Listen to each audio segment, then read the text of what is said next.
बेटा गोपाल, देख रहे हो ना, सबके खेत कैसे लहलहा रहे हैं। एक हमारा ही खेत है जो पिछले कई वर्षों से ऐसे ही सूखा पड़ा है। ना जाने क्यों ये मुसीबत हमारे ऊपर आन पड़ी है। हाँ बाबा, देख तो रहा हूँ और सह भी रहा हूँ। पिछले कई वर्षों से घर में खाने को खाना भी नहीं है। पर क्या करूँ बाबा, अब तो बहुत रोना आता है। माँ भी कितनी बीमार है, माँ को भी खाना नहीं मिलता बाबा। पर पर वो देखो तो सही, वो चिड़िया कहाँ से आई है? क्या कहाँ से आई होगी? आसमान से आएगी और कहाँ से आएगी चिड़िया? अरे नहीं बाबा, देखो ना, वो कुछ तो गड़बड़ सा लग रहा है। वो हमारी बंजर जमीन पे कुछ गिरा रही है। चोट से कुछ तो वो कर रही है। कोई चमकता सा दाना जैसा कुछ लग रहा है।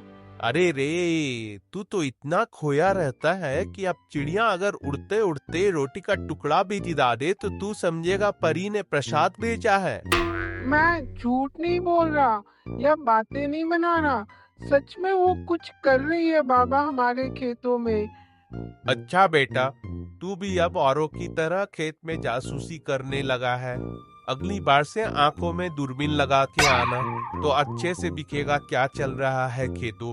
मजाक मत उड़ाओ बाबा, देख लेना, कुछ तो गड़बड़ है उस चिड़िया में।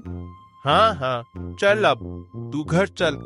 ऐसी ऐसी बहुत चिड़ियाएं आए गई, तुम्हारा ध्यान तो इन्हीं सब चीजों पे लगा रहता है।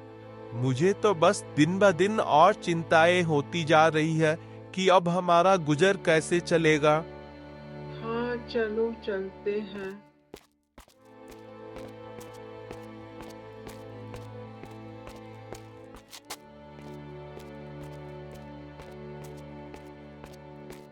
अरे ओ भोला, देख आए अपनी मरी हुई सी जमीन। कुछ हीरे मोती निकल रहे हैं उस जमीन से क्या? हाँ ठाकुर साहब, देख आए, वैसी की वैसी ही पड़ी है जमीन। देख ले, तेरी खेत है, मिट्टी पूरी दरक चुकी है। बीज गालो तो भी कुछ नहीं होते। बेच दे, मुझे 2 लाख दूंगा नगद। वक्त पूरा है, ये बात तो सच है। पर वक्त की मार से इंसान अगर अपने खेत मिट्टी से भी मुंह मोड़ ले तो फिर क्या बचेगा जीवन में। ये जिद, ये बातें पेट नहीं भरती भोला। भूख जब नसों में उतरती है ना, तब इंसान की सोच भी बिक जाती है। कोई साथ नहीं देता, ना बीवी ना बेटा। अब भी वक्त है, सोच ले। ठाकुर साहब, ये जमीन मेरे बाबा ने सींचा था, कभी अपने पसीने से तो कभी अपने खून से। भूखा रह लूंगा, लेकिन ये जमीन किसी सौदे में नहीं बेचूंगा। बाबा दे दो ना ठाकुर चाचा को ये खेत, हम भी तो भूखे हैं कितने दिनों से, घर में कुछ खाने को आ जाएगा। नहीं बेटा, मेरे बाबा ने मुझे कुछ खास नहीं छोड़ा है, बस ये जमीन छोड़ी है। और जब भी मैं उदास होता हूँ तो इस मिट्टी में हाथ डालता हूँ और ऐसा लगता है मानो बाबा ने हाथ पकड़ लिया हो। भोला उदास मन से चला जाता है। आज फिर खाली पेट ही सो जाना पड़ेगा। घर में खाने को कुछ भी नहीं है, कंडे भी खत्म हो गए हैं। खाली पेट तो ठीक है राधा, पर जब बच्चे भूखे हो तब दिल फटता है। मैं अब अपने बेटे की आंखों में सवाल नहीं देख पाता। क्या रखा है इस जमीन में बाबा? पिछले कई सालों से एक दाना भी नहीं उगा है।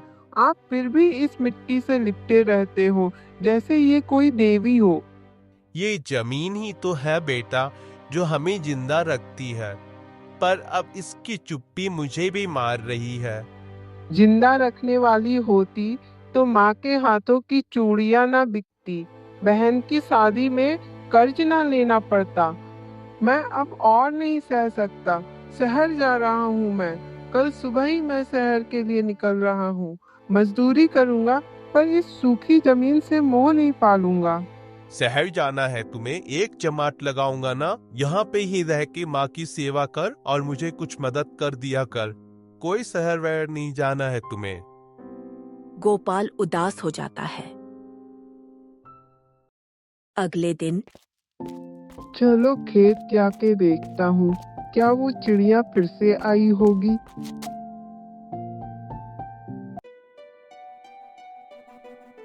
अरे अरे, ये क्या हो गया? इतने सारे पौधे कहाँ से आ गए? कल तक तो ये पूरी बंजर थी, आज ये नए पौधे कहाँ से आ गए? चलो बाबा को जाके बताता हूँ। बाबा बाबा, मैं कल बोल रहा था ना, वो चिड़िया वहाँ कुछ गिरा रही है, वहाँ कुछ उग आया है, पर अजीब सी चीज है, एकदम नीला सा पौधा, ऊपर से चमचमाता हुआ। चलो ना, जल्दी चलो। हैं, नीला सा पौधा, चलो जाके देखते हैं। हाय दैया, ये पौधा कहाँ से आया? कल तो यहाँ पर सूखी मिट्टी थी, आज तो जैसे धरती माँ की कृपा हो गई हो हम पर। देखा बाबा, यही है वो चिड़िया का चमत्कारी पौधा। अरे कहीं कोई भूसा खाने वाली चुड़ैल तो नहीं थी? ये सब कोई माया जान पड़ता है गोपाल।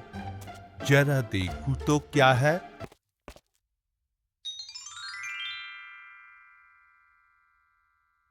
भोला, इस गांव के बीमार, दुखी और थके हुए लोगों को राहत देने के लिए तुझे चुना गया है। तेरी सच्चाई, तेरी मेहनत और तेरी ईमानदारी ने मुझे खींच लाया। अरे मानी, कोई सपना तो नहीं चल रहा है ना? ये कोई सपना नहीं है भोला, ये तेरी सच्चाई का फल है। तूने भूख, गरीबी और तकलीफ में भी मेहनत नहीं छोड़ी, ईमानदारी नहीं छोड़ी, उसी का इनाम है ये। अब तू अपने मेहनत से खाएगा और कभी भूखा नहीं सोएगा। इस पौधे के फल का चूर्ण बनाओ और गांव वालों को दो। बीमारों को आराम मिलेगा, कमजोरों को ताकत मिलेगी। हाँ, मेहनत का दाम जरूर लेना, लेकिन कमाई सिर्फ सेवा में होनी चाहिए। एक और बात याद रखना, एक दिन में सिर्फ एक फल तोड़ना। जरूरत से ज्यादा लिया तो पौधा हमेशा के लिए गायब हो जाएगा। चीची रानी, मैं आपको वादा करता हूँ, मैं कोई लालच नहीं करूँगा। मैं दिन में बस एक ही फल लेके जाऊंगा। याद रख भोला, ये वरदान है, इसे लालच में बदला तो सब खो बैठेगा। अब तेरी किस्मत तेरे हाथ में है। बिल्कुल, अब हम मनाएंगे भोला चूल, बीमारी को हराएंगे और मजदूरी से कमाएंगे। भोला उस चमकते हुए जादुई फल को उठाकर चुपचाप अपने घर लौटता है और उसका चूर्ण बना लेता है। गांव के हाट में भोला ने एक छोटा सा लकड़ी का स्टॉल लगा लिया और पूरे जोश से आवाज लगाने लगा, आओ आओ, भोला चून ले जाओ, भोला चून लो और दिन भर झूमो, बीमारियां भागे, सेहत बोले, झूमो झूमो। भैया, एक भोला चूर्ण मुझे भी देना। हाँ भैया, ये लो आपका भोला चूर्ण। बोला भैया मुझे भी दो ना। भैया इधर मुझे भी, थोड़ा इधर तो देखो, मुझे भी दो ना। हाँ हाँ, सबको दूंगा, थोड़ा सब्र रखो। दिन बीतते गए। 1-2 हफ्तों में गांव के लोगों को चमत्कारी चूर्ण से बीमारियों से राहत मिलने लगी और भोला अब उसे खाने की चिंता नहीं थी। बरसों बाद उसकी झोपड़ी से भूख नहीं, रोटी की खुशबू उठने लगी थी। हाँ, देख बेटा, चून से कमाई तो अच्छी हो गई है, पर इतने से क्या होगा? पेट तो भर रहा है, लेकिन जेब अब भी खाली है।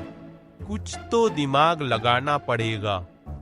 पर बाबा, चिड़िया ने साफ कहा था, ज्यादा लालच नहीं करना है, मेहनत से कमाना है, मिलावट से नहीं। अरे बेटा, ये कलयुग है, यहाँ सीधे साधे लोग तो बस खेत जोतते रह जाते हैं और चालाक लोग ऊंची कुर्सी में बैठते हैं। अगर किस्मत ने हमें मौका दिया है तो थोड़ा दिमाग लगा लेने में भी कुछ गलत नहीं है।